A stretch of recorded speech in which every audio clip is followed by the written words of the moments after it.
Karmachar. Have you received that in case that is required for the introduction PPT? Although Dr. Madan Sigdel will be introducing now we are live in YouTube, so we can start it. Oh, we are in live on YouTube.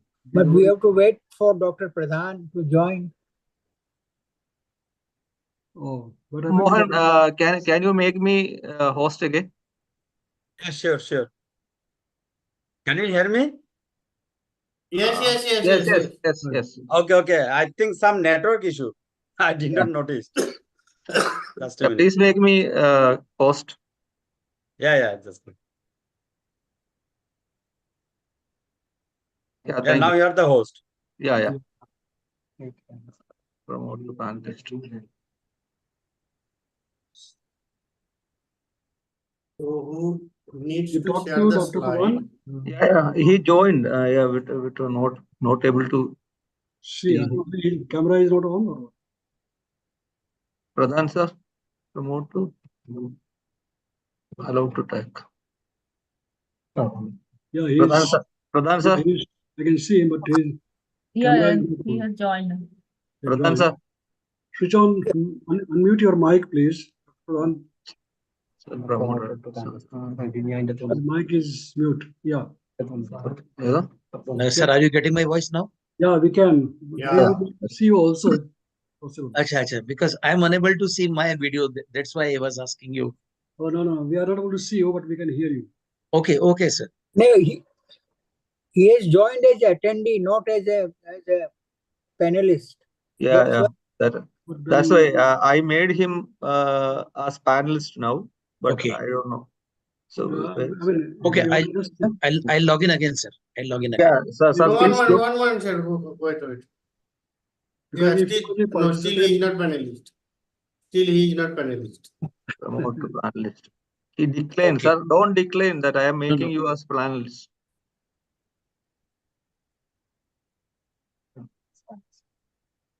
Yeah. Now you are panelist. Yeah. Okay. Yes. Welcome. Now we can start. Yeah. Thank you, sir. Thank you very much, sir. You can see him. Co-host. Switch on kijiye. Yes, good. Today's most important person, the speaker. At your grace, sir. Can we start? Yeah, please.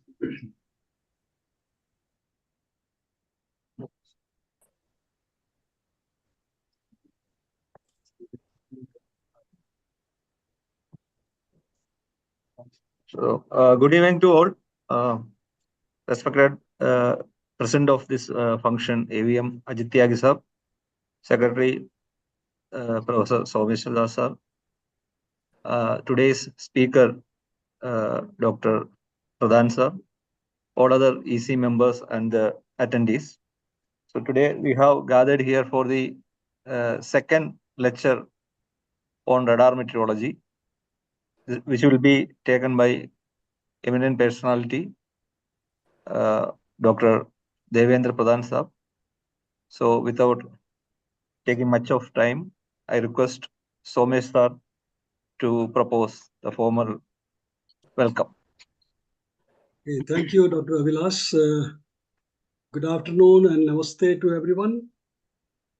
President of SAMA, ABM Dr. Ajit Tyagi Saab.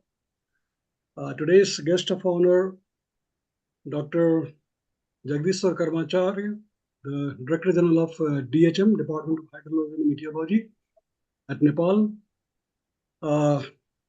Today's speaker, Dr. Devendra Pradhan, former Additional Director General of Meteorology, IMD, and also, speaker of today. He's also our chairman of the advisory panel of the lecture series. Members of the organizing committee, distinguished participants from more than 46 countries. I think as of this morning, more than 1,100, 46 people, almost 1,150 people had registered for this course.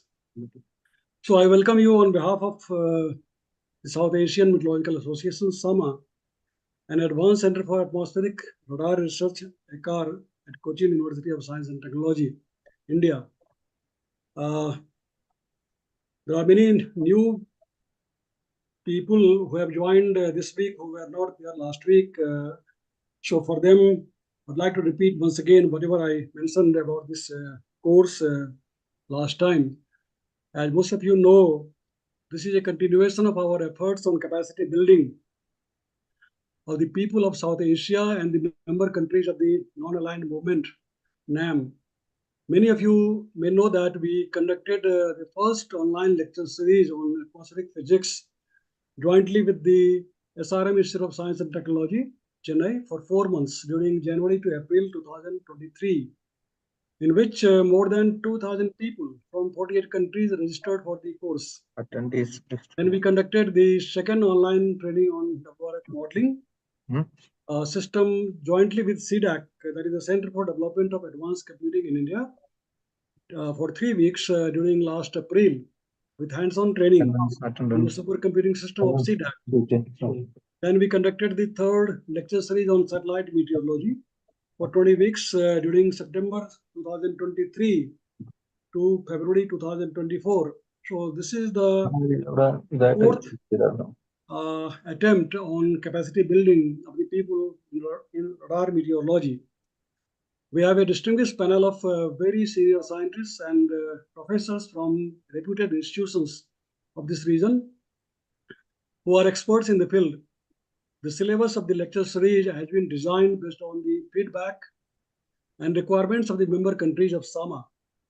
This lecture series is targeted to postgraduate students and professionals of non-meteorological background also who are interested in learning the subject of radar meteorology.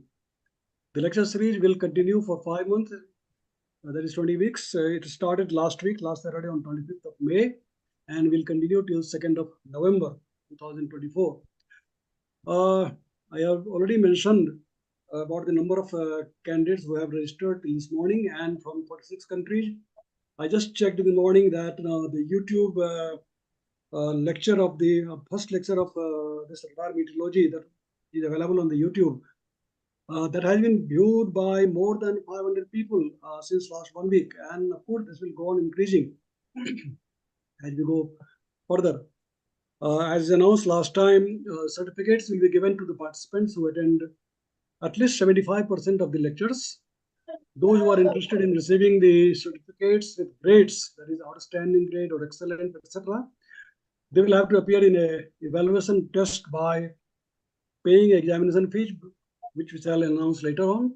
The amount of the fee and mode of payment will be announced later on. The lectures are live streamed on the YouTube, as you know, channel of SAMA. They will also be available afterwards on the YouTube for those who could not attend the course live because of the difference in time zone between the countries. People have registered from Africa to Indonesia, also some parts of Europe and USA also people have registered to this course. So we shall try to have more interaction between the speaker and the participants in this lecture series. Please write your questions in the chat box, the Zoom, if you are in the Zoom, or those who are attending in the YouTube, you can also write your questions on the chat box of the YouTube. The questions will be taken up by our moderators at the end of the lecture, and it will be answered by the speaker. So enjoy the lectures and have a good time. I wish you all the best. Thank you. Over to you, Dr. Avilas.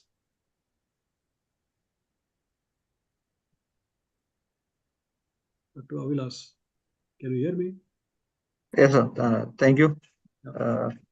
Now I request AVM Professor Dr. Ajit Tyagi to propose the presidential address. Thank you, Abhilash, and very good afternoon and namaskar. I join Professor Somesh in welcoming our guest of honor, Dr. Jagdishwar Karmacharya, Director General of the Department of Hydrology and Meteorology, Nepal, and the guest of honor for this important event. Thank you very much, sir, for giving your consent on short notice. As you know, the radars have emerged as a most powerful tool in monitoring the severe weather, right from the cyclonic storm to the localized convection, cloudburst, hailstorm, downdrafts, strong winds. and particularly in the mountainous area where the observations areas are difficult, the radar plays a very important role. And I am happy that the countries in the region are now taking interest in setting up radar network.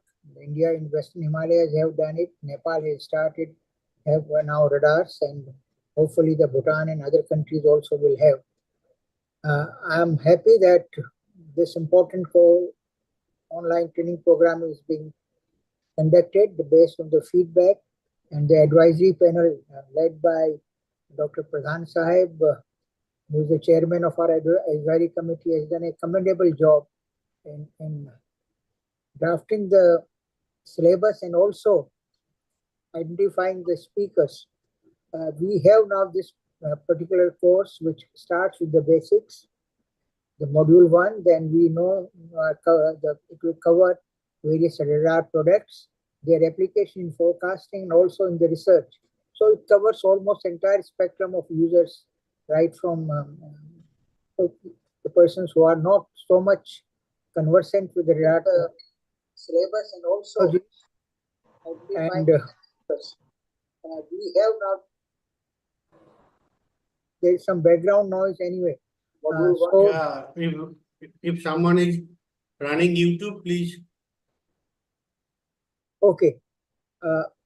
So now we have with us eminent speakers from scientists from the India Met Department, ISRO, IITM Pune, and CMRWF. So whole range of experts will be delivering the series of the lecture. We had an inaugural session which Somesh has covered by eminent speakers, Professor Chandrasekhar, who highlighted the importance of radars now, which is happening as a part of infrastructure, the national, regional, and local. No urban area now can manage its affairs without the availability of radar inputs. So this is emerging as a very, very powerful tool, and there is a need to do the capacity building of users and also the researchers in this area. And I'm happy that this course is being planned in very, very systematic manner with experts delivering the talks in next 20 weeks or so. And I'm sure all participants will be immensely benefited by this series of lectures. Please make full use of it. As brought out, you are welcome to ask questions. Speakers will be too happy, and even after these lectures, they will be refreshed and appear in the exams to receive a certificate also. So this is a very good response. I see more than 200 live participants now attending this first lecture after the inaugural session, the first lecture on the basics of radar meteorology, and this will provide the foundation for the subsequent lectures. So once again, thank you, Karmacharya Sahab, for gracing this occasion, and also for Dr. Pradhan for delivering the first lecture of this series. Thank you. Thank you very much, sir. So now I request Dr. Madan to introduce our guest of honor. Today's guest of honor is Jagadishwar Karmacharya, sir, Director General, DHM, Nepal. I request Dr. Madan to introduce the guest of honor. Thank you. Good afternoon, everyone. Now I am going to introduce Dr. Karmacharya. Dr. Jagadishwar Karmacharya holds the position of Director General at the Department of Hydrology and Meteorology, Nepal from August 2023. Previously, he had worked at DHM in various positions for more than 2 decades, where he started his career as a weather forecaster. During his tenure as a Deputy Director General in DHM, he had also served as the National Project Director of the pilot program of climate resilience, called as PPCR, Building Resilience to Climate-Related Hazards Project, a program of climate investment fund for 2 years. And this project has been instrumental for modernization of hydromet equipment and services, including installation of first weather radar in Nepal. Dr. Karmacharya had also served as a province secretary at the Ministry of Water Resources and Energy Development of Karnali Province, and joint secretary at the Water and Energy Commission Secretariat. Dr. Karmacharya completed his bachelor's degree, including physics, math, and meteorology, and master's degree in physics from Tiruvani University, and he has completed his doctoral degree on regional climate modeling from the University of Oxford, UK in 2016. Now it's up to Dr. Jagdish Karmacharya. Now we can proceed, Dr. Jagdish Karmacharya, sir. Thank you, Madan sir, for your kind introduction. So, respected President, ADGM Professor Ajit Tyagi, Secretary of SAMA, Someshwar Das, resource person of today's lecture, Dr. Devendra Pradhan, EC members, and distinguished participants. First of all, I would like to extend my gratitude for giving me this honor to extend my remarks in this very important program. On the onset, I'd like to congratulate SAMA for the remarkable achievements that has been made over a short period of its being. We heard previously from Das sir that 3 online training has already been completed and 4th training is commencing. And I am very pleased to learn that SAMA has undertaken this online lecture course on radar meteorology with special focus on principles and application of Doppler weather radar in weather forecasting and research. As we all know, advanced equipment like radar are very useful for monitoring severe weather over a large region, especially over Himalaya or mountainous region where it's difficult to put a lot of stations and we have a lot of climatic and weather variability. Realizing its importance, Nepal has also installed 3 weather radars so far. All of them are C-band Doppler radar. However, we haven't been able to take full advantage of the radar for a variety of reasons.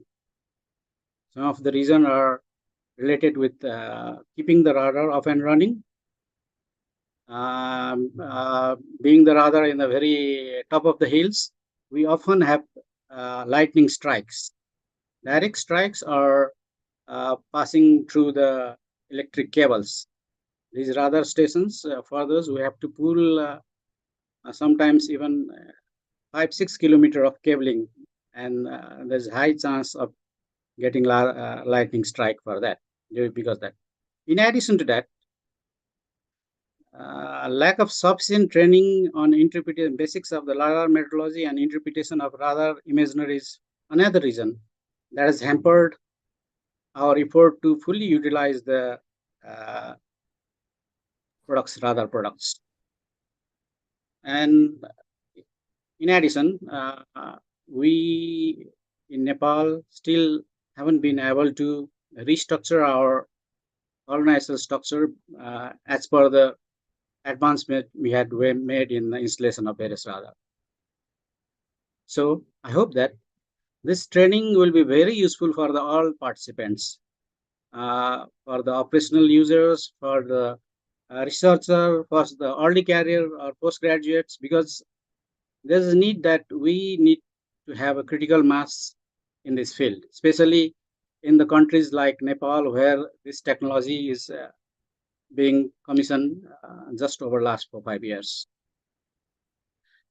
So I'm very happy that this over the training course, the experts from India as well as a European country, that's what I heard from Professor, our chair, that they will be delivering extensive lecture on this.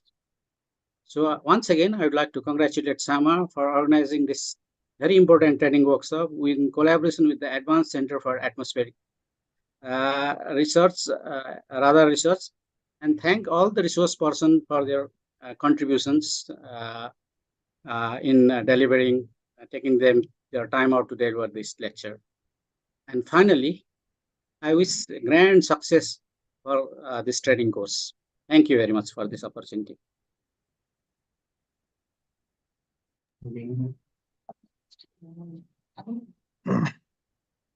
So now we are moving to the lecture. Today's lecture will be delivered by our radar meteorology course advisory panel chairman, Dr. Devendra Pradhan sir. I request Dr. Mealy to introduce the speaker. Yes, sir.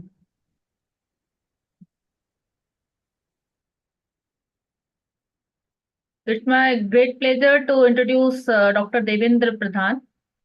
Dr. Devendra Pradhan is an expert of Doppler weather radar and has held various prestigious positions in IMD since 1992-2020, being Scientist G and Additional Director General of IMD Instruments Section.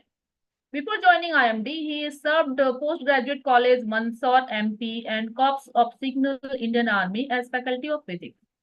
He has played key role in enhancement of the observational network IMD and served as project director for various projects for procurement and installation of Doppler weather radars, lidars, wind profilers, radio sonde, pilot balloons, automatic weather stations, automatic rain gauges, automatic snow gauges, distrometers, and microwave radiometers. He has published more than 13 research papers in reputed journals. He has completed his physics, MSc Physics in Electronics from Bikram University, MP in 1980 and PhD in Physics from Jadavpur University, Kolkata in 2013. He has a list of awards and honors. Few of them are, he has honored by Senior Scientist SARC Award in 2007 by SARC Meteorological Research Center, Dhaka. He has received appreciations from many organizations for conducting the lectures on Doppler weather radars. Few of them are SMRC Dhaka, Bangladesh, Indonesia Meteorological Department, BMKG, Jakarta, and many others. Thanks a lot, sir. We welcome you.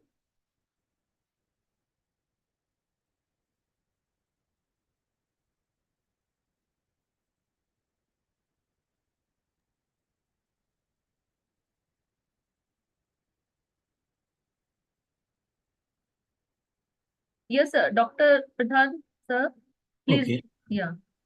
Thank you very much, ma'am. President Sama, Dr. AVM Tyagi, sir. Secretary, Professor Someshwar Das ji. Other members of Sama and senior scientists from various departments and countries. Many scientists have joined this meeting today. So I feel privileged and I will be grateful to this entire scientific community, especially to the president and secretary, Sama, for giving me this opportunity to speak something on the radar meteorology. So I'm going to start my lecture now, and since there are so many participants may not be having much knowledge about the Doppler weather radar, so I'll start from very basics, simple basics on radar meteorology. So I'm going to start my presentation now. And I request everyone who is there in this meeting, in this webinar, that if there is any question for me to be asked or to be understood well or any clarification is required, please ask me.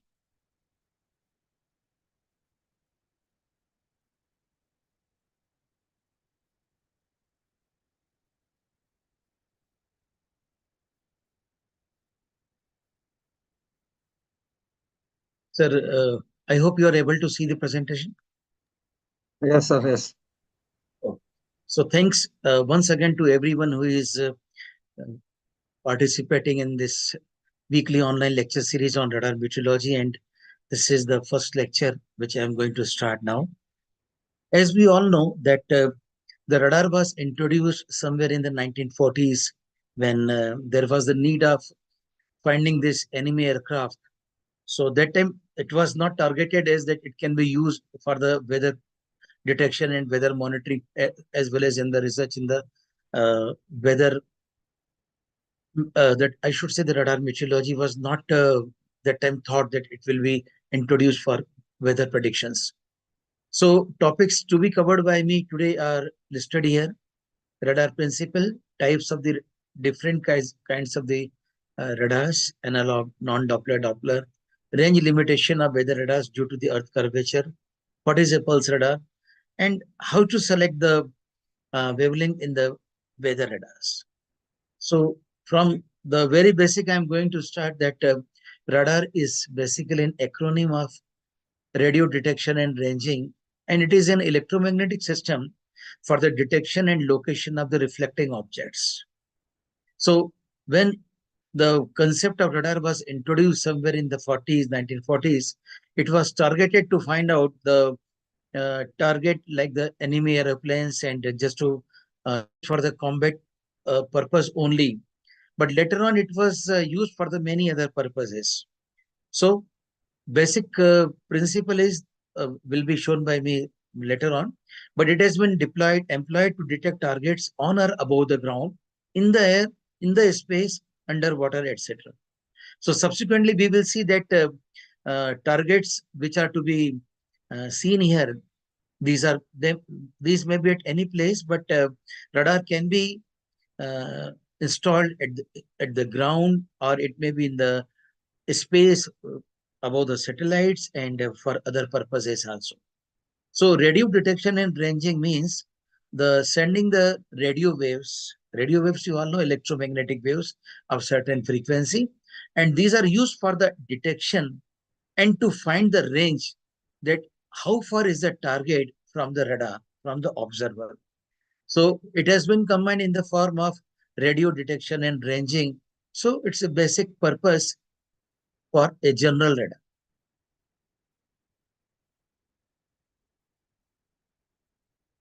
The simple principle is that echo sounding principle. What is echo sounding? When a radio wave is emitted from a transmitter meets any object, it contains a lot of energy, and this a part of the energy contained in the radiation, a small part is reflected, a part is transmitted, and a part is scattered in all directions, and a part is absorbed by the material of the object. It means whatever is the target, the energy radiated from the radar is divided in so many parts. Some part is reflected in a particular direction, but the major part of the energy is just divided into the scattered echoes, which are there in all directions, and in case some part is absorbed by the material of the object.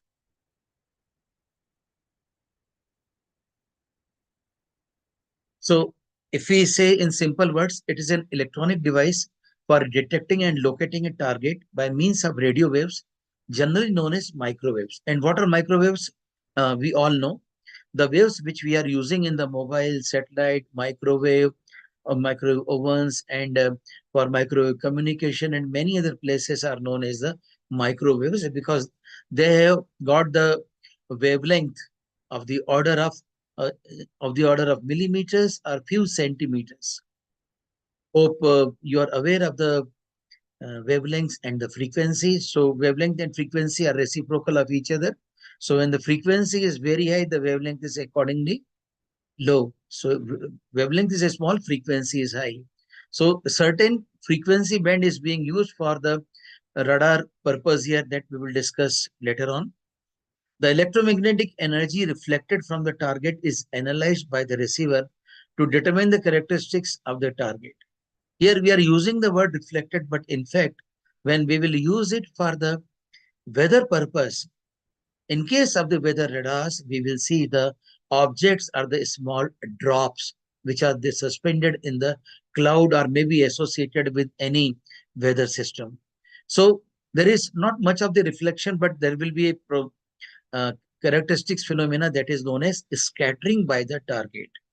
So the scattering is the better word which is used for the electromagnetic energy radiated from the radar, and it is coming back. So only a small part of the scattered energy is coming back.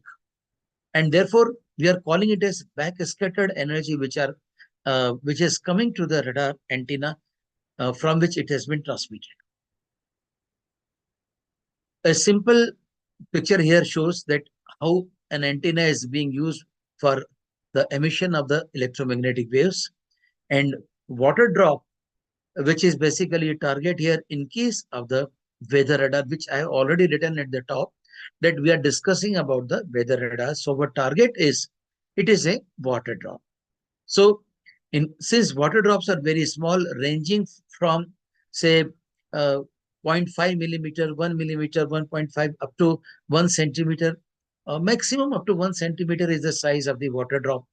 Because when the size of the water drop is becoming larger, then sometimes it is converted into the ice, or sometimes it is falling down, or it is divided into the smaller drops.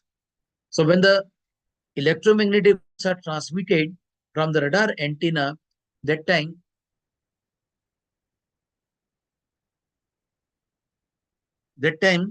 the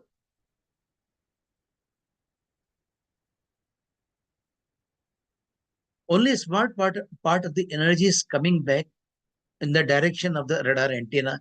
And we can see from this diagram that a lot of energy is wasted in the different directions.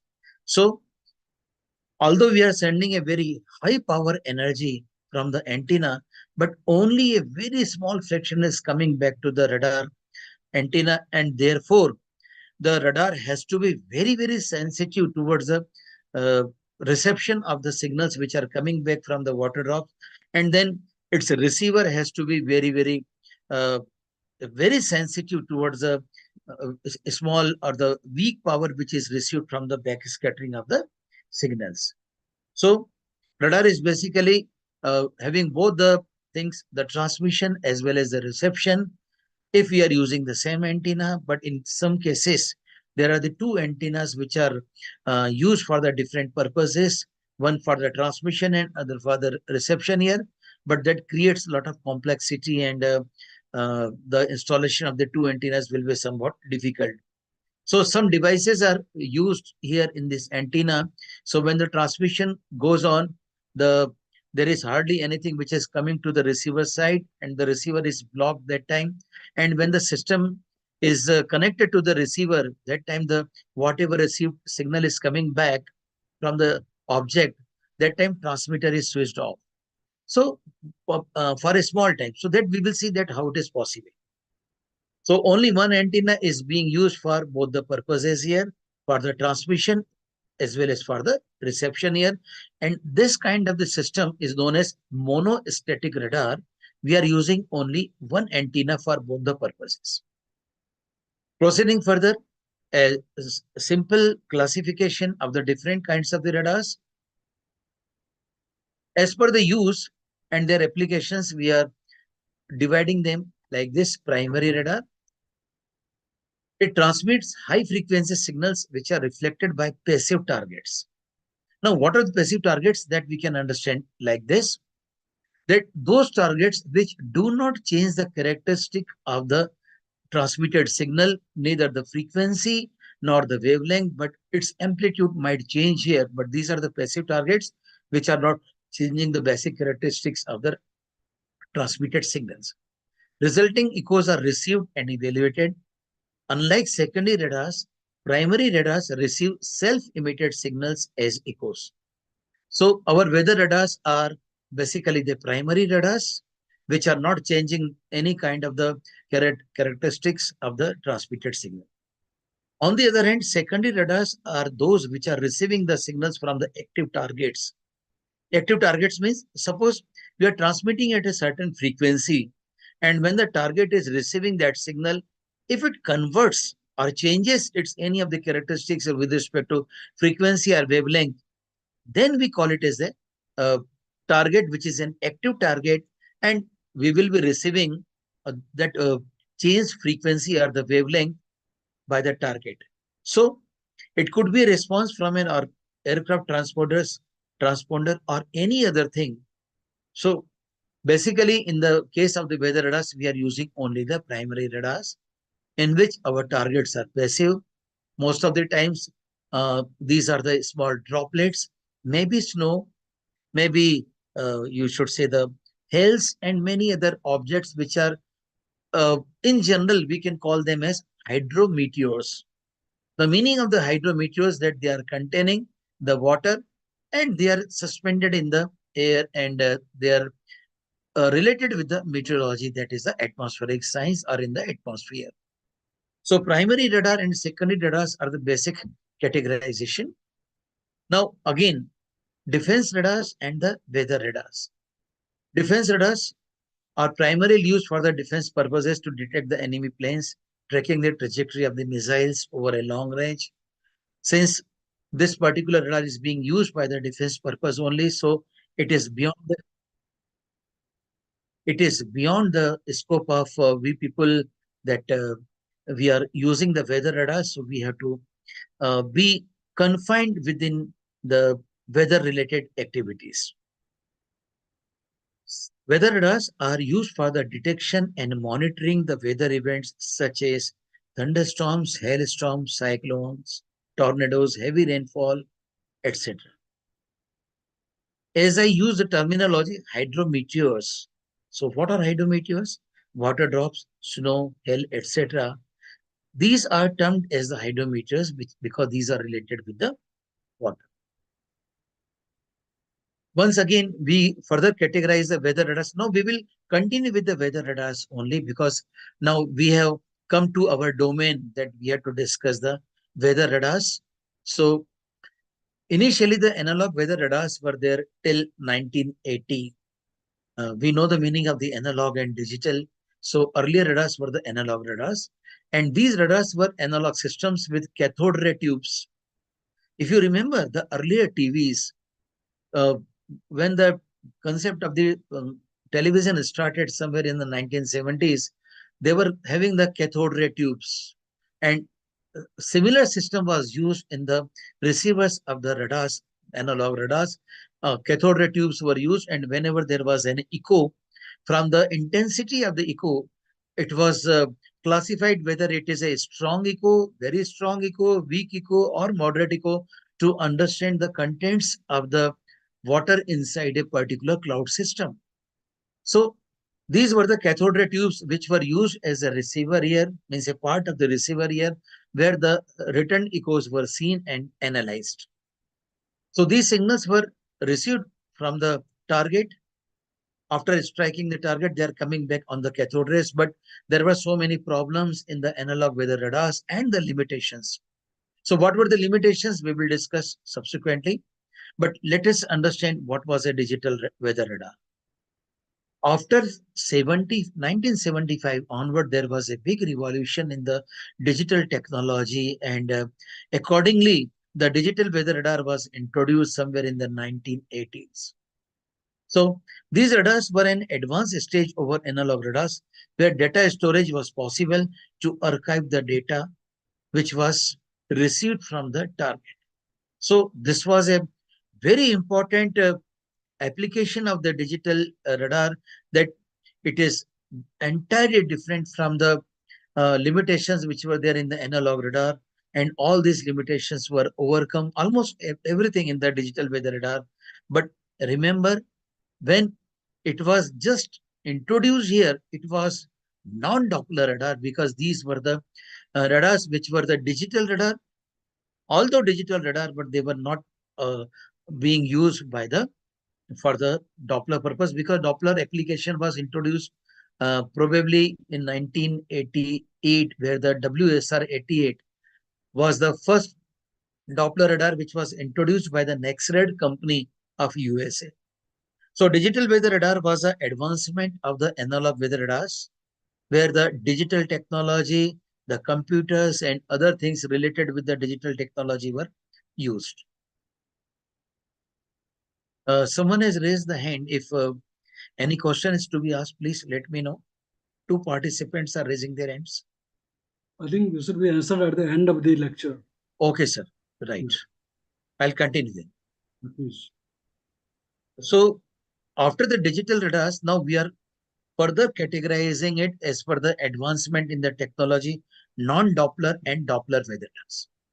So for every participant who is there in this training program, if we remember that the Doppler effect was introduced first in the case of the sound.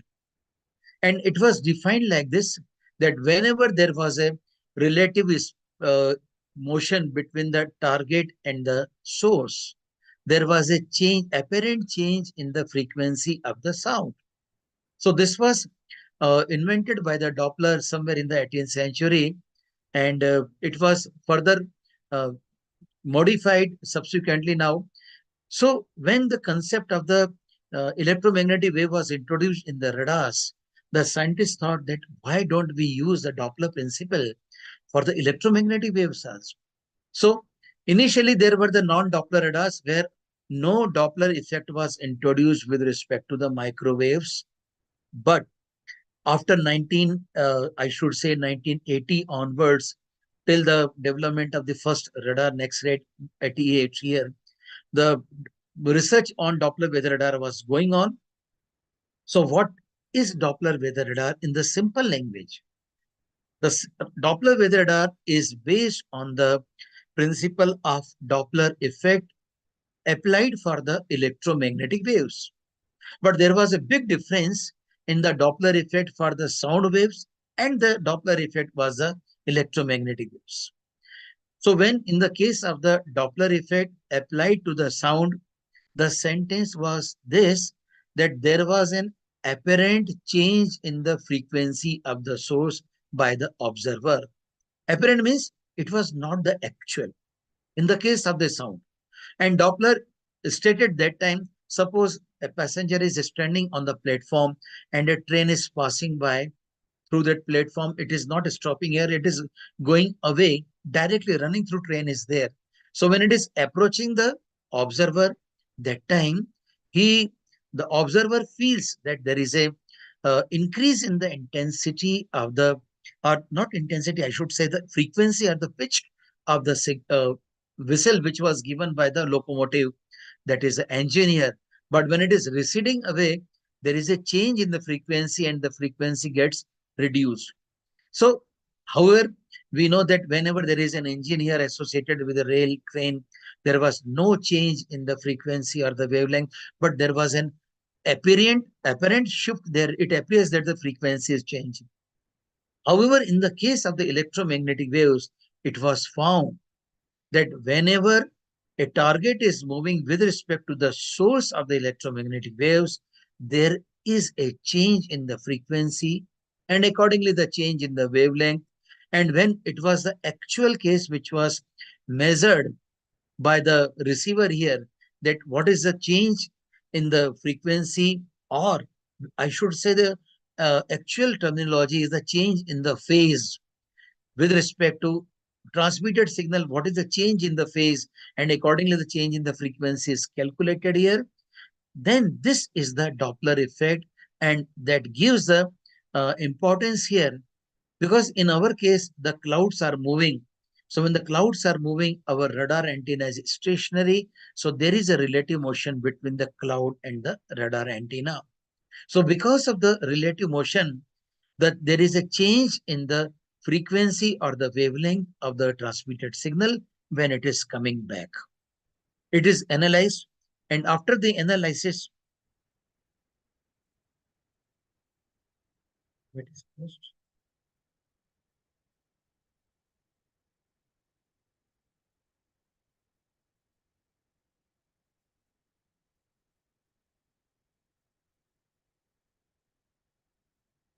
Yeah.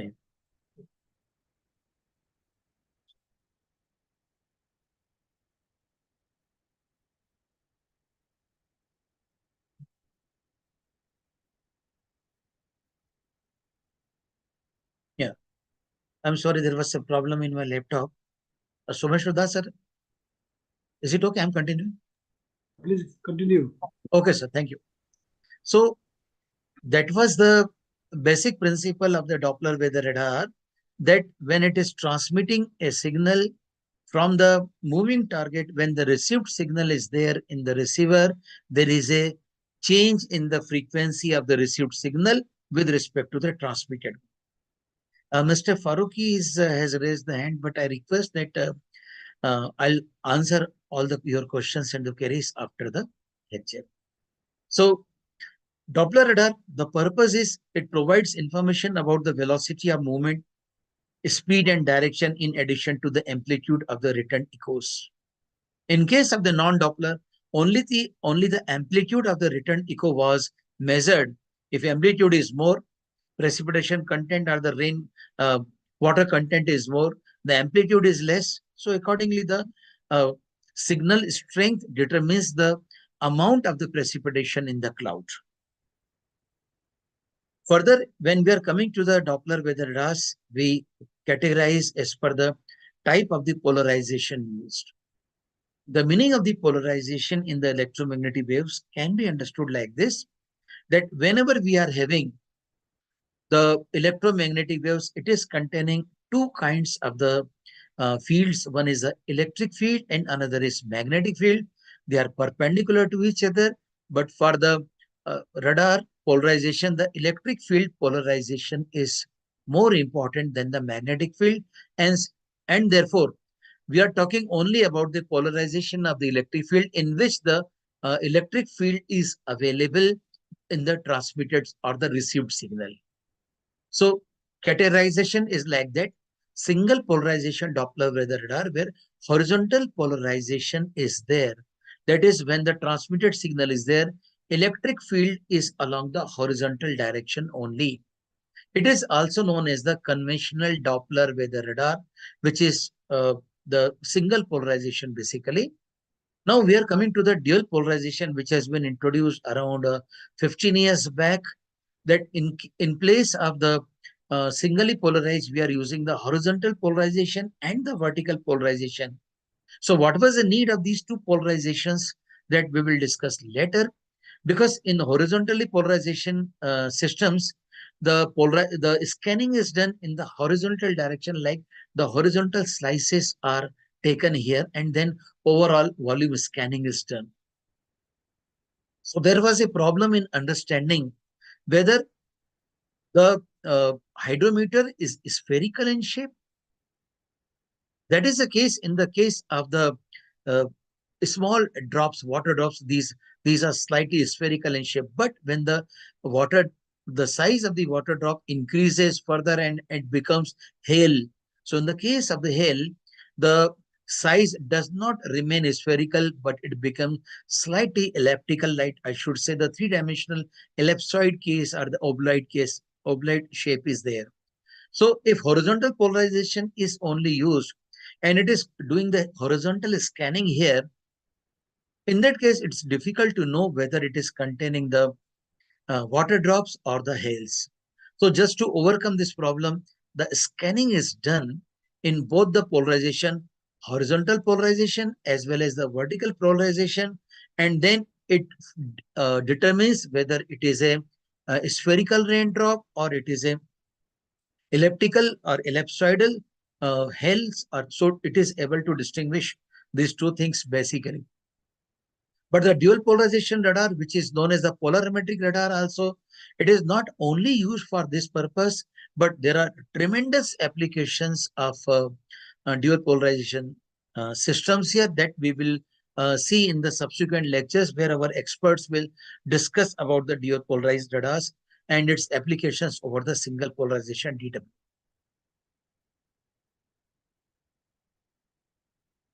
A simple animation you are able to see here. Once again, this is conventional radar, that is, it is the singly polarized and the horizontal pulse is transmitted. Whereas in the case of polarimetric radar, first is the horizontal pulse, then it is the vertical pulse.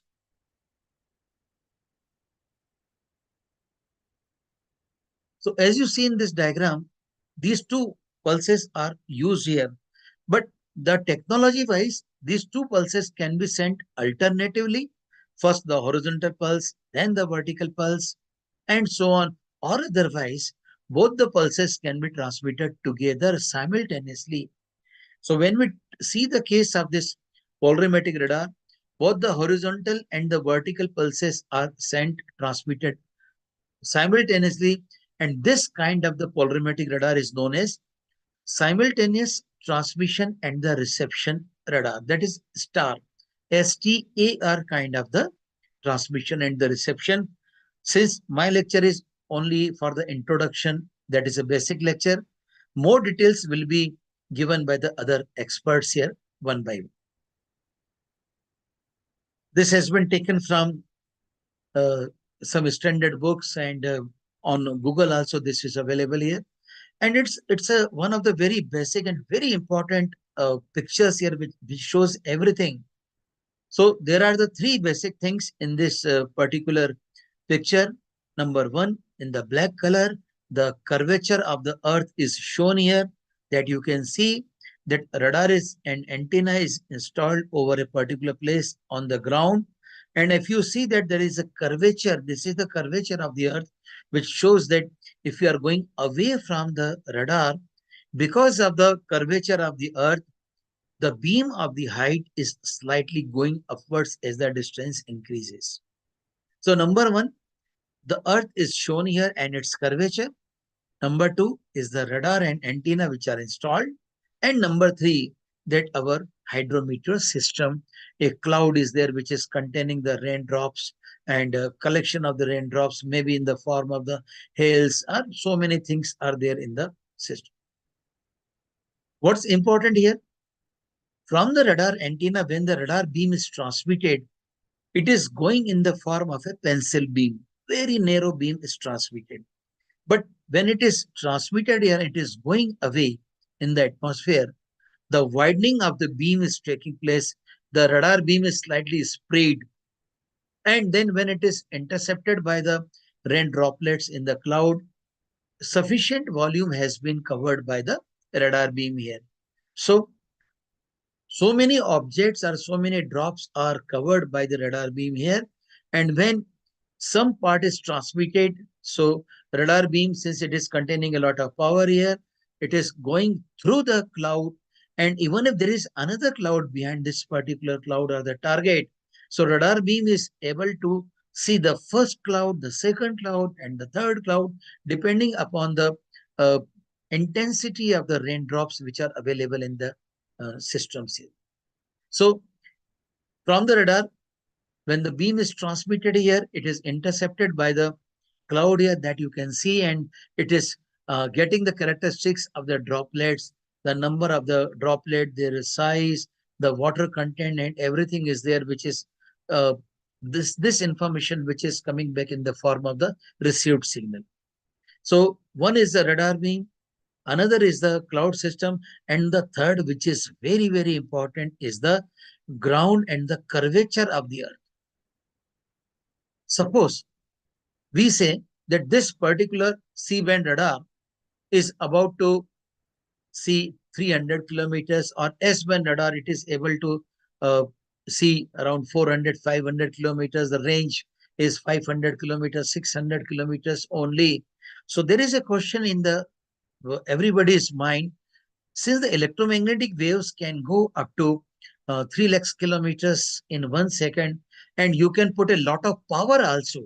You can put 1 megawatt power, 200, let's say 100 megawatt power is there in the system here, radar. But even then, our range is limited here. We cannot see the clouds after a certain distance. So this picture shows that part also. And here I'm going to show that when the horizontal line, as you see, that is the axis of the radar antenna. And when we are going away from the radar antenna, we can see at 100 kilometers, the radar beam is elevated around 0.6 kilometer. At a distance of 200 kilometers, it is 2.4 kilometers above the ground. And if we go further and further here, we can see when the horizontal axis is there, when the angle of elevation of antenna is only 0 degree, that is the lowest antenna elevation, which is already written here. You can see here, if going 200 kilometer at 0 degree elevation, the beam of the height is 2.4 kilometers above the surface of the Earth. So if we see the next picture here, a simple graphics is there, but it is very, very important because it is showing the graph here, three-dimensional graph is here, where you can see it is starting from the zero, where the on the left, on the x-axis, where the zero shows that the radar is installed here, and 20, 40, 60, etc. And see the curve, it is along the curvature of the Earth. And here you can see we have taken only the range of 400 kilometers. So when the angle of elevation is, when we are looking on the right hand side y-axis, please see on the y-axis, when the axis, when the angle of elevation is 0 degree at 400 kilometers, the height of the radar beam is 2468, around 9 kilometers. It means even if it is 0 degree elevation, lowest elevation, when the range is 400 kilometers, the radar beam is looking 9 kilometers above the surface of the Earth. It means if there is any cloud which is below 9 kilometers, radar will not be able to detect it.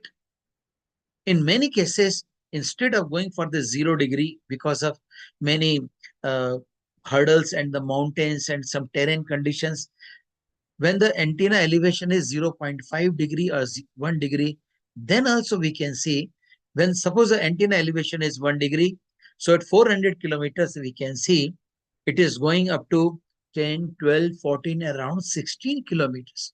So at 1 degree elevation, the antenna is looking at the height of 16 kilometers. So beam is looking at 16 kilometers.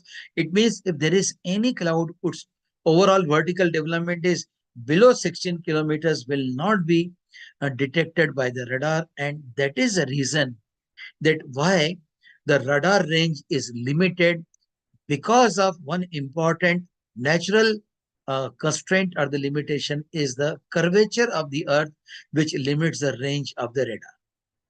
So these two pictures which I have shown you are very, very important to know, because when a radar meteorologist is there and somebody is asking you that why your radar is able to see only 300 or 400 or 500 kilometers. So it is based on the power which you are transmitting from the antenna. It is based on the distance of the object. It is based on the terrain conditions. For example, in the Nepal, there are so many mountains and others, these hills are there. So you cannot keep the elevation at 0 degree. You have to keep the elevation at 1 degree. So when you're looking at 1 degree elevation, you can see here, even at 200, 300 kilometers, 200 kilometers, the height is going around 6 kilometers. And when you're going for 300 kilometers, the height is going around 10 kilometers. So these are the limitations which are coming here in the radar range that can be understood well. When we have seen that we are using only one antenna for both the purposes, transmission as well as reception. So question comes, how these two things are distinguished from each other when the transmission is taking place, when the reception, and what technology is being used just to have one by one transmission, reception, so that we can use only one antenna for transmission as well as for the reception. So this technology is basically used in the radars. This is known as the pulse radar. And the meaning of the pulse radar is basically that one that we are transmitting a signal, then the transmitter is, for a small time, it is switched off, then antenna is getting the signal, then again transmission, reception. So it is like a pulse which is going high, transmission takes place, low, reception takes place, and so on. So pulse radar is a primary radar which transmits high frequency signal. I'll request all the participants that I'll answer their questions just after the completion of my lecture, please. So after this, a longer break occurs, during which echoes can be received. And instead of reading all the things here, we can see this diagram. In this diagram, you can see a pulse is there. So there are the two states, 0 and 1. And you know, it is similar to the digital technology that when 0 is there, transmitter is off. When it is 1, that is going high, transmission takes place. So there are the two windows. One is the window for the transmission, which you can see when the higher pulse is there. And another window is there when it is known as the interpulse period, or during this period when the received signal is coming, the receiver is receiving the signal. Then after receiving the signal, again transmission start. And there is a device which is used in the transmitter of the radar, pulse radar, is known as circulator. Circulator is a particular device which my other friends will discuss later on, that how it works for the transmission as well as reception here. So only one antenna is being used, and this is the principle of the pulse radar. When the pulse goes high, transmission is on. Then just after the pulse goes low, it is as good as we switch on and switch off light. Say bulb is there, when we put on, it glows. When we switch off, it switches off. So the same principle is used in the pulse radar. So for the transmission, a small window is given, and for the reception, a bigger window is there of the order of some few milliseconds. But in the case of the transmission, the time is hardly 1 microsecond, or sometimes it is 2 microseconds. But there are some radars, which are the latest radars, in which the time can be more than 1 or 2 microsecond, that can go up to 20 microsecond, that can go up to 100 microsecond. So other scientists and experts will discuss about this part, that what are basically the duration of the pulse and how it is decided here, that we will discuss later. So different frequency bands are used in the meteorological applications. So bands are VHF, very high frequency, UHF, ultra high frequency. One interruption, Dr. Pradhan. Please. Yes, sir.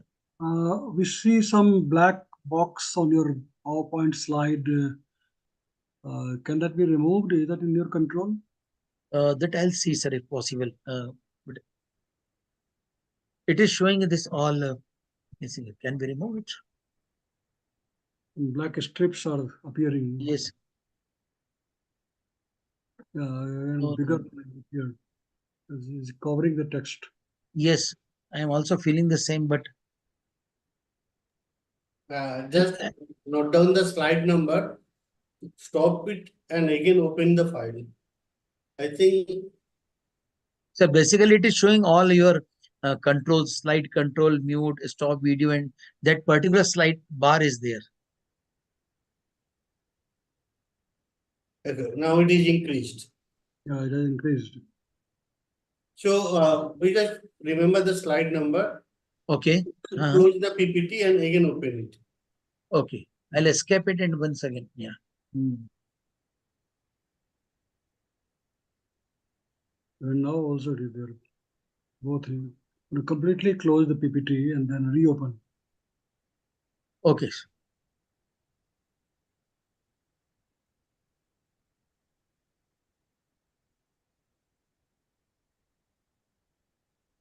No, sir. This is minimizing.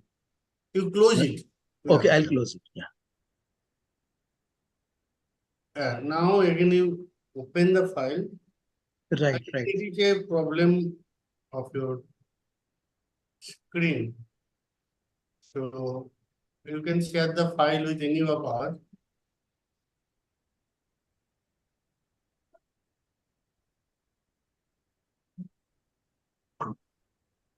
I'll just Sir, share. please try again, sir.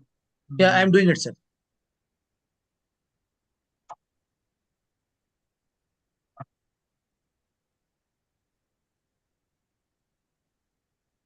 Is it visible, sir? Now Yes. it's okay. And without the black spot.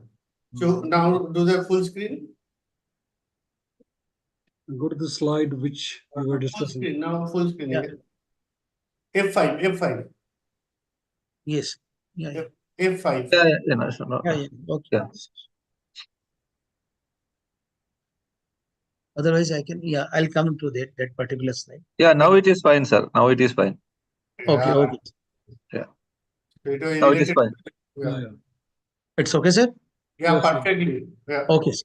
Thank you very much, sir.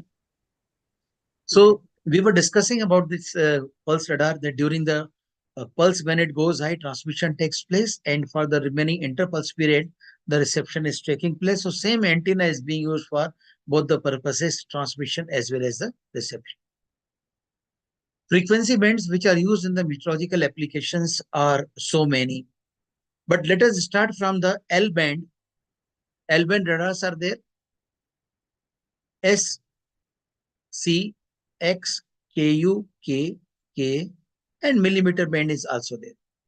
So this table shows the frequency of all these 1 to 2 gigahertz for the L band, S band 2 to 4 gigahertz, and since wavelength and frequencies are inversely proportional, so when the frequency is high 1 to 2 gigahertz, the wavelength is 30 to 15 centimeter. When S band, when we are talking about 2 to 4 gigahertz, when the frequency is increasing, the wavelength is decreasing. So L, S, C, and X, these are the major systems which are used for the cloud study, heavy rainfall, cyclone prediction, cloud study, aviation purpose, and so on. So the question comes here, which, and not only the X band, now we are having the other bands also in the higher frequency range, KU band, K band, and KA band. If we see the frequency range of KU band 12 to 18 gigahertz, the size, the wavelength is 2.5 and 1.5 centimeters only. So the question comes that what is the purpose and of these wavelengths and frequency, and where to use which frequency? So this is very, very important here. So why the wavelength is considered here is that the size of the antenna, that is the diameter of the antenna, depends upon the wavelength. If wavelength is more, the size of the antenna is more. When the wavelength is small, the size of the antenna is correspondingly small. So if we are having this L band, the wavelength is 30 to 15 centimeter. So size of the antenna is not this one that it is the size of the antenna. It is proportional to that particular wavelength here. However, for L band, the size will be very big. Probably it is say around 16, around 15 to 16 meters in diameters. So in case of the S band, when the frequency is half of the, double of the L band, when the wavelength is reduced to half, the size of the S band antenna, radar antenna, is half that of the L band. Same in the case of the C band, where the frequency is 4 to 8 gigahertz. The wavelength is 8 to 4 centimeters. It means the size of the antenna is further reduced, and therefore these radars are very sensitively selected for the particular purpose. Not only this one that I'm talking of, this radar antenna size, there are some more parameters which are also related with the bands of the different radars. For example, the S-band radars can have the magnetron, klystron, and very high power systems which can be used for going up to 400, 500 kilometers distances here. Whereas in the case of the C-band, the power carrying capacity is slightly lesser than that of the S-band. And in the case of the X-band, when the frequency is 8 to 12 gigahertz, the power cannot be put as great as C-band or the S-band here. So when the power delivered by the X-band is much smaller than that of the C or S-band, the range of observation is also less, because when the radar power is transmitted in the atmosphere, there is an absorption by the atmosphere, there is a scattering, there is so many other phenomena which are taking place, and that is called the attenuation or the losses, which I'll discuss in my next slides. So the choice of the radar wavelength or the frequency is very, very important, because in the thunderstorm detection, usually X-band or C-band, these two kinds of the radars are used. However, S-band is also being used, but only for the cloud systems. Probably S-band will be much costlier, much bigger installation here, and therefore it is recommended the X-band is the most suitable for the purpose of the cloud detection here. However, C-band is equally good, because the wavelength of the C-band is much smaller than that of the S-band, but more than that of the X-band here. When we are going to the KU, K and K band, since the frequency is becoming very, very high, the range is getting low and the attenuation by the scatterers, absorbers will be very large. The meaning of the attenuation, as I said, it is the absorption by the different or the losses. So the selection is systematically chosen as per the application of the particular radar at a particular place here. So these are the different bands which are being used. As I was talking about the attenuation losses versus frequency, frequency is more, losses are more, frequency is less, losses are less. This is the principle in the radar meteorology. These two graphs are showing here when lambda is equal to lambda is wavelength. Wavelength is in x-band is 3.2 centimeter. The graph shows the reflectivity factor which is on the along x-axis. When it is going to measure the rainfall rate, when it is high, the attenuation is very large and neither the large range can be seen. The range is limited and the signals which are absorbed are the losses are there. So among the three bands, X band, C band and S band, the best performance is S band here as far as we are considering about the losses or the attenuation. But as I said earlier, S band, the antenna size is around 8 meters in diameter. It requires a lot of basic hardware, which is very costly, very big installation. So the cost of S band is almost double the cost of the C band, and C band is almost double the cost of the X band.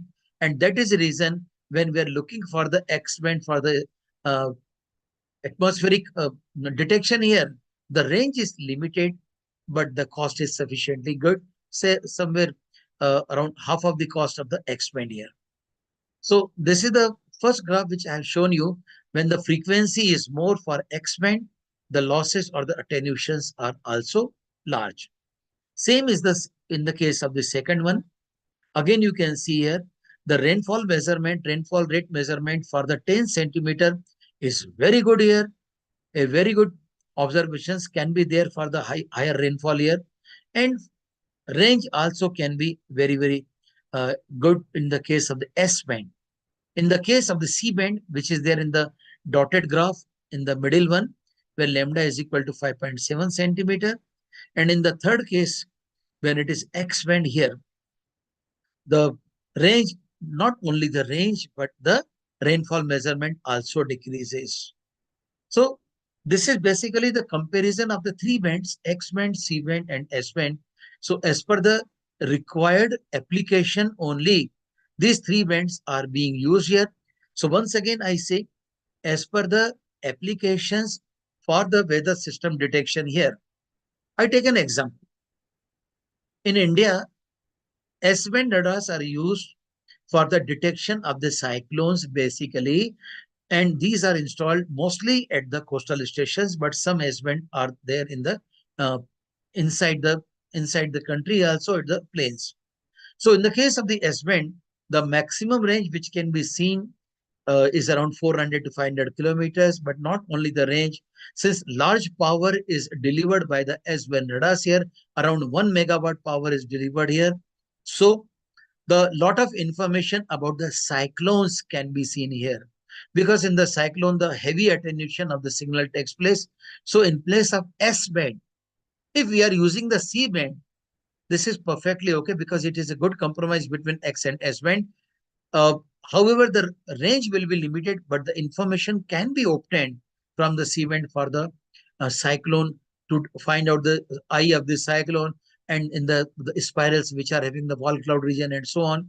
So S-band is the best suitable for the systems associated with the cyclones and at the coastal states.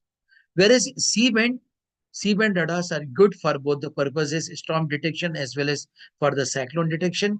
Whereas in the case of the X-band, when the frequency is very high, around 10 gigahertz, these are basically used for the storm detection. And if you want to use this for the cyclone detection, hardly we will be able to see either the eye or the wall cloud region or to detect the high speed winds which are associated with the cyclone. Recently, there was a cyclone in India and Bangladesh. Remal cyclone was there. Dr. Mohan Kumar Das knows very well that it was it was a severe cyclonic storm, and it has gone inside the Bangladesh. Lot of devastation has taken place, and Bangladesh also has got S-band radars, as well as the India has got the so many Doppler radars in S-band. So the choice is based on the application or the use at a suitable location and the purpose. Purpose is cyclone detection. Do not use X-band. Use most likely S-band. But if there is a constraint here, so C-band C-band is equally allowed here. So that will also give you the information. But if you're using the same S-band in the mountains and the terrains where a lot of obstructions and the blockages are there, we cannot go beyond 100 kilometers. So S-band is not suitable because ultimately our range is limited by the mountains and the hills. So whether it is S-band or it is X-band, the range will not be more than 100, 150 kilometers. So S-band is not for any use in the case of the thunderstorm detection, especially in the mountains and the hilly region. I'm coming to some of the last slides here. These are the advantages of Doppler weather radar over analog radars. Conventional radars, I'm talking them the analog radars. Qualitative observations. In the conventional radars, the cathode ray tubes were used, and we were able to see, the observer was able to see only the echoes, like the bright spots. Bigger spots, a bigger thunderstorm, smaller spots, smaller in size. And then it was qualitative analysis where there somebody says that it is a very strong echo. Somebody says, no, it is a moderate echo, and so on. So it was a quality type of observation. Analog data, since it was a cathode ray tube, you cannot store the data because it was all analog data. So offline processing or the archival of the data was not possible. No computer archive, only the reflectivity data based on the signal amplitude. We were able to see, okay, yeah, it is containing a sufficient amount of the rainfall, or it is not having the sufficient rainfall. So that was a drawback there. Only two modes, PPI and RHI products were available. Plant position indicator, where it was going only 360-degree around, and RHI means along the range height indicator. Manual system, it was all manual, no software processing, no auto warning. Whereas in the Doppler weather radar, all advantages can be seen over the conventional radar. Quantitative observations, digital data, total computer archive, reflectivity and velocity data, which was very, very important. See, when a cloud is moving here, either we have to take the subsequent observations that after certain time, it has traveled around 20, 25 kilometers and so on. So we have to wait for so many observations. First observation shows first position, then second location, then third location. Whereas in the case of the Doppler radar, since the velocity data is also available from the Doppler principle, reflectivity, velocity, and many other products are available from the Doppler weather radar, which we will discuss one by one in our later on those lectures by our experts. Many derived products, automatic system, complete software, processing of the raw data, auto warning systems, and so on. So I'm just narrating that what is Doppler weather radar. It's a state of the weather radar which provides a rainfall rate, total rainfall associated to the cloud, intensity of cyclones, speed of winds, direction of movement of a system, direction and speed of movement of the thunderstorms, tornadoes, cyclones, estimation of the wind speed accompanied with a cyclone or with a cloud, as well as the estimation of the destruction caused by the systems can also be seen. So we know about that, what for Doppler weather radar and so on. So these things we will discuss in my next lecture. So I feel that whatever I have discussed for today, it's sufficient as far as the basics of the radar systems are concerned.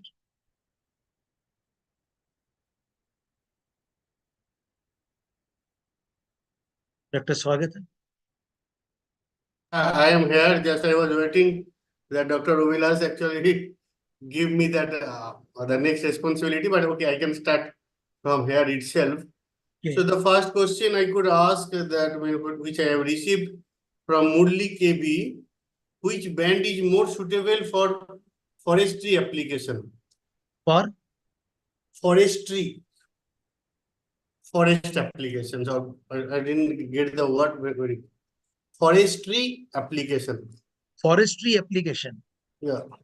Basically, we are looking for the systems in the air, sky, and when we are talking of the forestry here, it means we want to know only about the range, that how much rain it can give here. So directly for the forest applications, nothing is possible with the radar, because these are looking in the sky, and that will give you the idea about the thunderstorms or the clouds, which are the rain-bearing clouds are there, in which direction they are going, and so on. So direct the forestry applications cannot be there from these radar, because these are looking in the sky. But indirectly, you can associate with those, that where the rainfall is more or rainfall is less with a particular system. Yes, sir. The next question by Mahib Reza. Can you explain PPI and RHI? Yes. The meaning of the PPI is plan position indicator. It means the radar antenna is moving 360-degree all around, and it is transmitting the signals and receiving the signals from the echoes in all directions.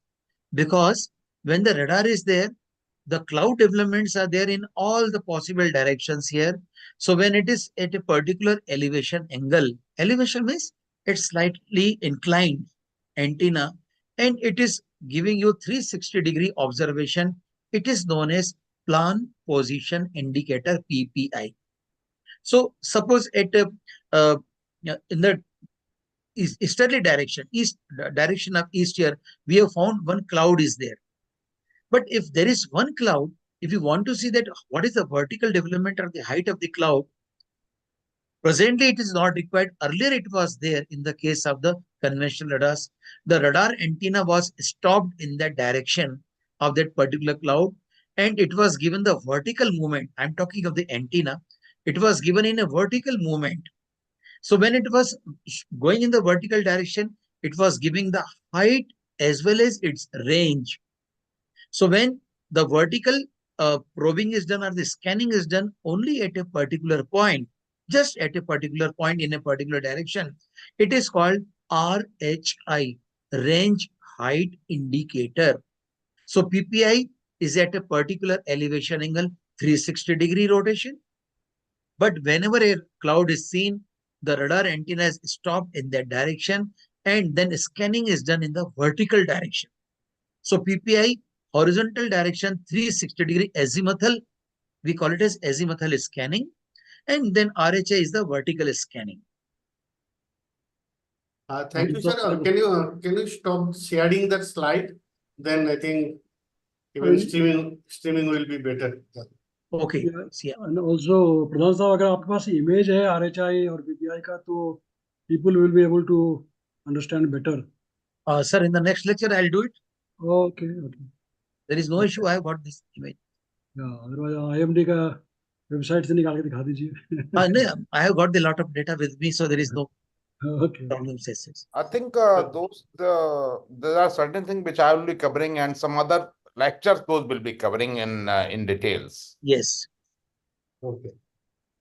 The next question is that how Doppler radar detect storm surge height?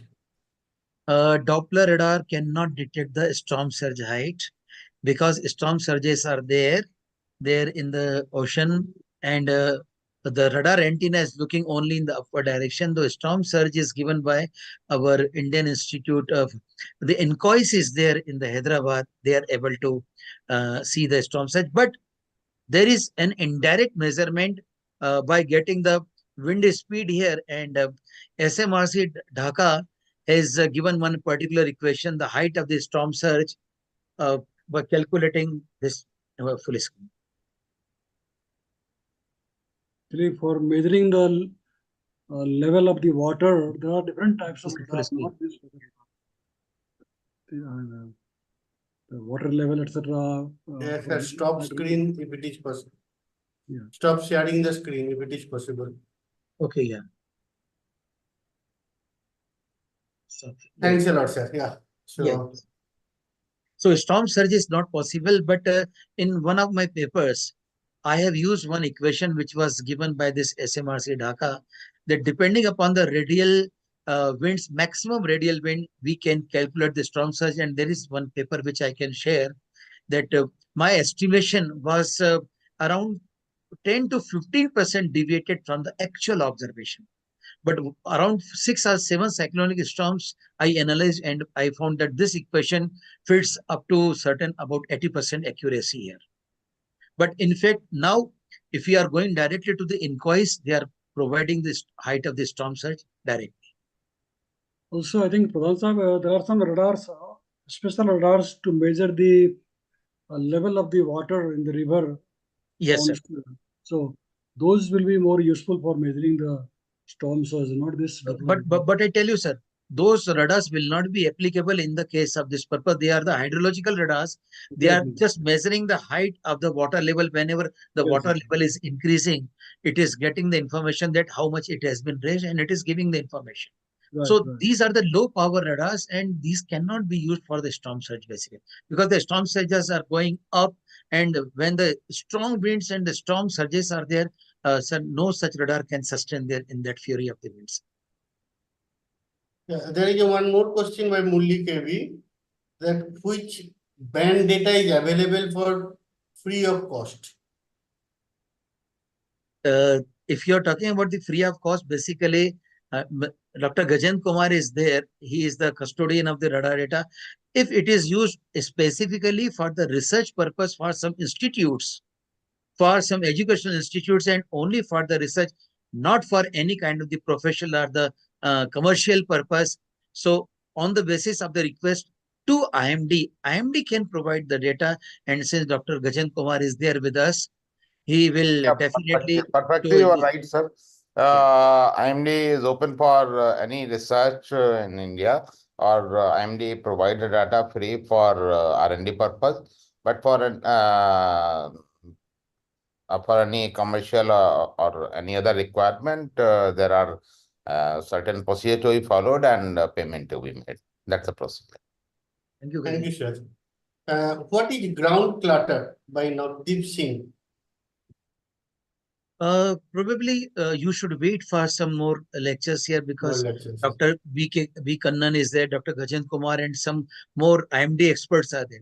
In this lecture, I have just started the lecture that what is a radar, Doppler radar. It's just overall coverage.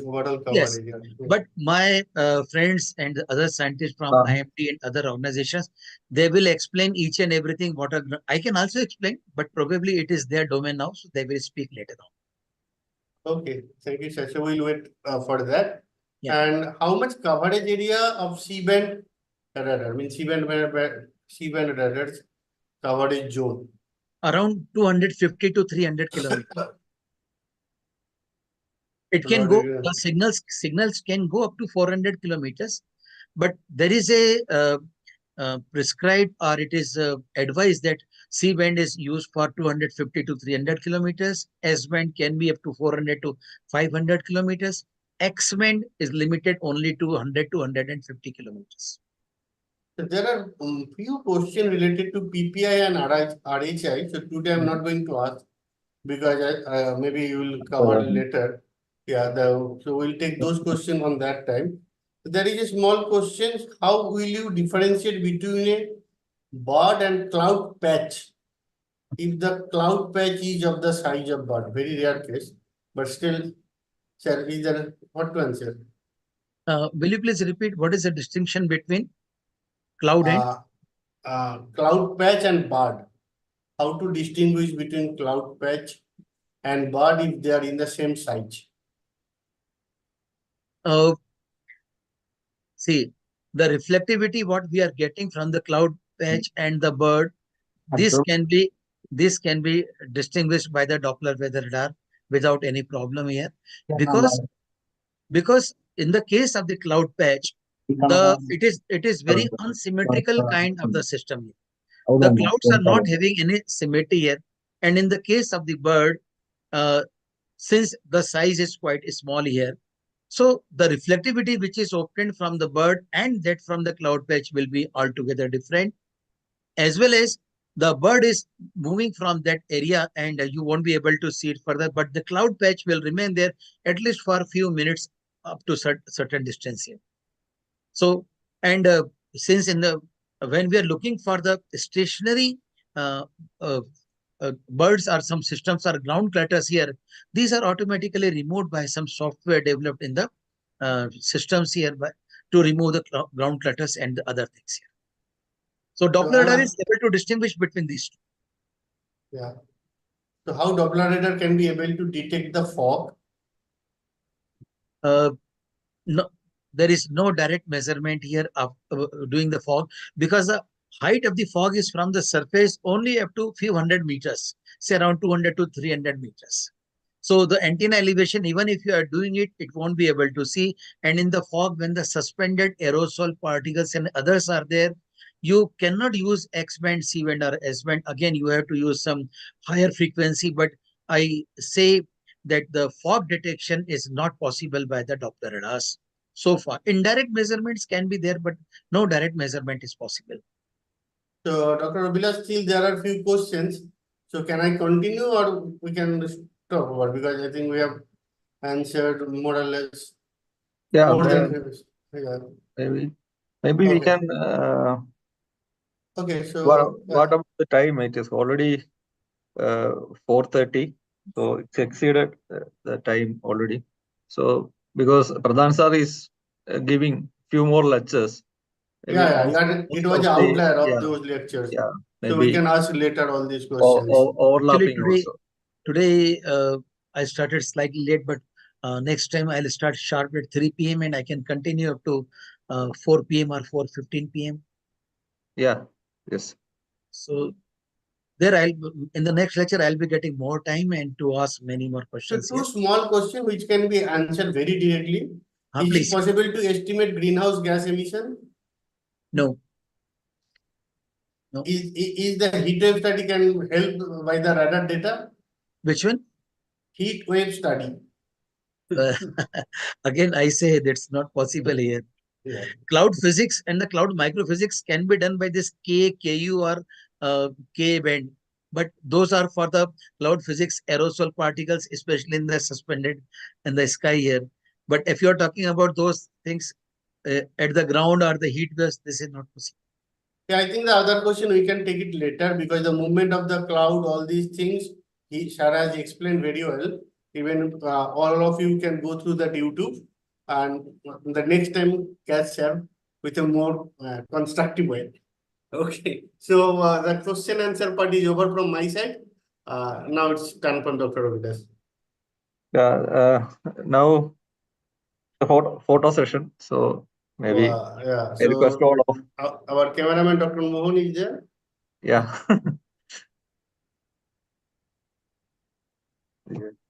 Camera on. Camera is there.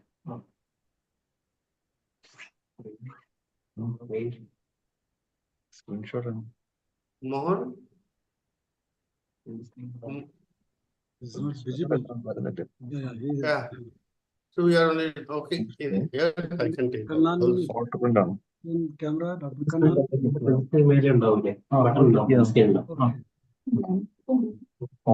We have changed so much, Dr. Kannan.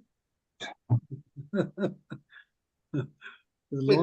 have one question. I don't know to ask here or not. I read one paper, Kannan and Kapoor, related to sulfur dioxide and sulfate. So am I seeing the same Kannan or it is the other Kannan? No, your mic is mute, Dr. Kannan. Your mic is mute. Sir, I am from radar meteorology. Is another. Okay, yeah. So now everybody, I think, know there are 2-3 people. From Mohammed Shah Alam was on just few seconds before.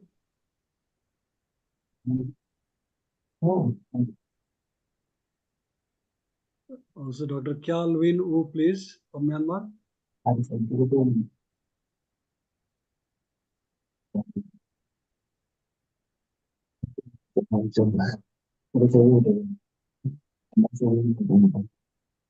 Yeah, now time to take the photograph.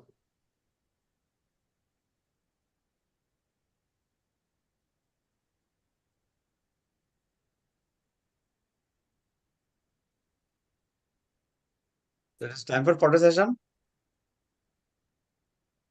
Yes.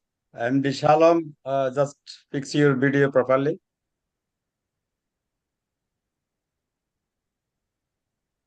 Ready? 3, 2, 1. Thank you very much. Thank you, sir.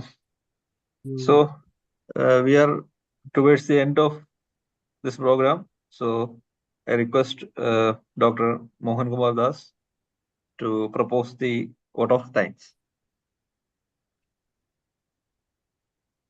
Thank you. Thank you very much. Could you please give me the permission to share the slide?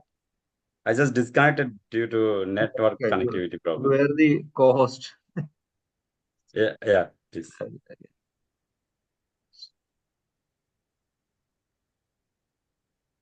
So, meantime, I forgot to mention Somesh sir and Tyagi sir. Is there any specific comments?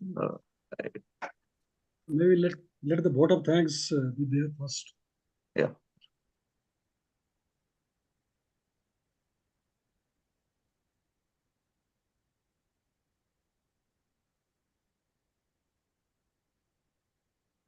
Esteemed guests and distinguished speakers and respected colleagues. As we conclude the insightful and enriching session today, it is my honor and privilege to extend a vote of thanks on behalf of the SAMA and the Advanced Center for Atmospheric Radar Research, ACARR, and the Cochin University of Science and Technology, CUSAT, India. Firstly, I express our deepest gratitude to Professor Dr. Someshwar Das, sir, Secretary of SAMA, for his warm welcome address that set the perfect tone of this event. Your unwavering dedication to our association is truly commendable. A heartfelt thank you to Air Vice Marshal retired Professor Dr. Odit Tyagi, sir, President of SAMA, for your inspiring opening remarks. Your vision and leadership continue to elevate SAMA. We sincerely appreciate Dr. Jagadishwar Karmacharya, Director General of Department of Hydrology and Meteorology, DSN, Nepal, for your insightful address. Your wisdom and guidance are invaluable to our progress. Our gratitude to extend Dr. Mili Ghosh Nilala, Associate Professor of Remote Sensing at BIT Mesra and live member of SAMA, for introducing the speaker. Your commitment and to advancing meteorological research is greatly valued. A special thank you to Dr. Devendra Pradhan, sir, Scientist G and former ADGM instrument at the Indian Meteorological Department, and also the chairman of the advisory panel of SAMA training course, for your enlightening lecture on radar principles and the various types of radars. Your expertise greatly enhanced our understanding of this vital subject. We deeply appreciate Dr. Shwagata Paira for moderating the question answer session quite nicely. Your efforts ensured a lively and productive discussion. A big thank you to Dr. Avilash Shukumara Pillai, Director of ACAR and Program Convener, for overseeing the entire session. Your organizational skills and dedication are crucial to the event's success.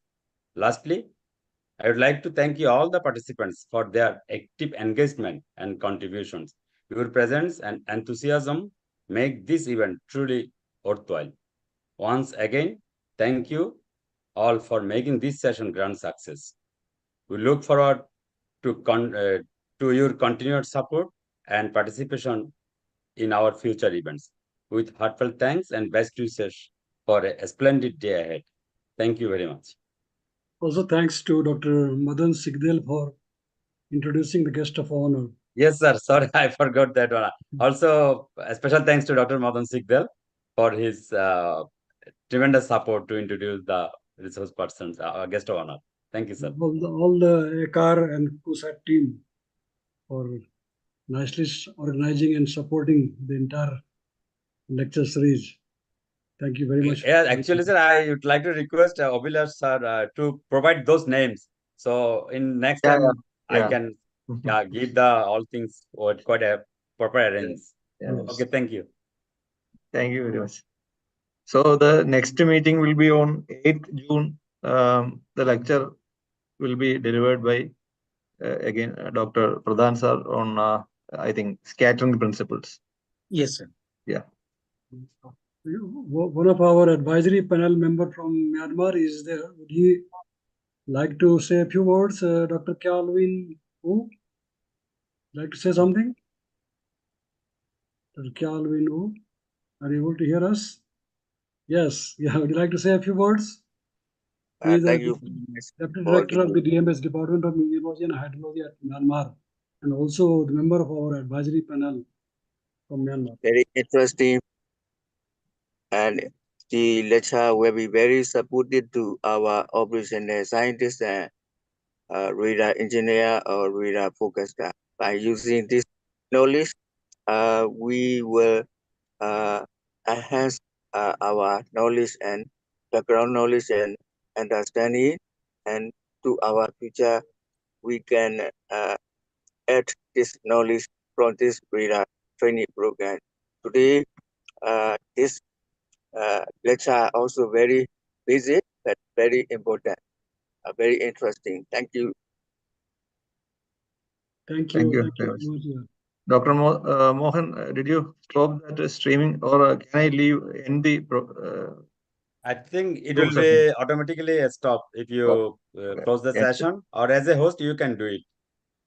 Yeah, I am ending the session now. Dr. Thanks. I would like to conclude something, concluding words.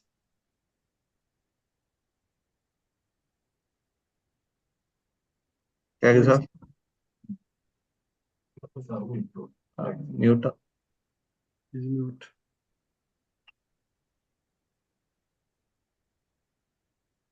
Anyway, it was a great lecture, and I think Pradhan Sahab is not only a great researcher but also a good teacher. Because I know that his students appreciate his lectures quite a lot, and he teaches so slowly, smoothly, so that everybody understands clearly. So thank you. I'll try my level best because it's my duty, sir. No. And the responsibility you have assigned to me, so I should be able to explain. I don't know how far I'll be successful, but I'll try my level best, sir. Thank you. Thank you. Thank you so much, Dr. Pradhan, and Sir. also to Abhilash and his team for organizing this session. I think very smoothly done. An entire team of ECT and also the presence of Gajendra and Kannan from IMD. Thank you so much. I think your presence makes it a support of IMD for this important, and your statement that the data is available to researchers is very encouraging. So thank you so much. Look forward, and I'm sure this series of lectures will be of immense use, as I've seen from an interest of the all participants in question answer session is manifestation of that. Thank you. Thank you. Thank you. So I saw that many participants were asking whether the PowerPoints of these slides will be provided to them. But as you all know that we'll although try to provide the PowerPoint, but all the lectures, recorded lectures are available on the YouTube. So even if the PowerPoint slides are not given, you can always watch the lecture on the YouTube, revise it and re-revise it before writing or appearing in the test at the end. Okay. So, and hope Sir, that sir, my lectures, whatever be there, after the 2 lectures, I'll share the entire PowerPoint presentation to you, sir, and then you can put it to everyone. Sir. Thank you. In fact, yes, I mean, we do receive a PPT from many speakers, but some speakers are not able to provide. So in that case, the lectures are anyway available on YouTube. So you can access those lectures, all the participants. I saw a good number, even now also 115 people are present. Participants are present. So it's a very good thing. And please do keep in touch. try to read the lectures, and I hope that all of you have been able to access the attendance link, because a lot of people were complaining they are not able to open the link. But I was able to open it myself, and some others were also able to open it. So I suggested that if you are not able to open by clicking it, then you can always copy and paste on your browser, and that should have helped. So I don't know, the ACARR team can tell us how many attendants were there, maybe now or later. And from how many countries, that also we can find out, right? Attendees, participants from how many countries were there today. Later on, we can find out, yeah. So thank you very much, yeah, Dr. Avilas. On to you. But can't we, from our Thank you, sir. participant list, make out how many of them have attended this lecture? People keep getting disconnected because of the fluctuation in the internet. Usually, yes. Last time I have done, but this time it has been used by, I think, Dr. Avilas's side, some ID. So if they open, they can see it. Yeah. So I think you can close the YouTube, or it will automatically get closed, right?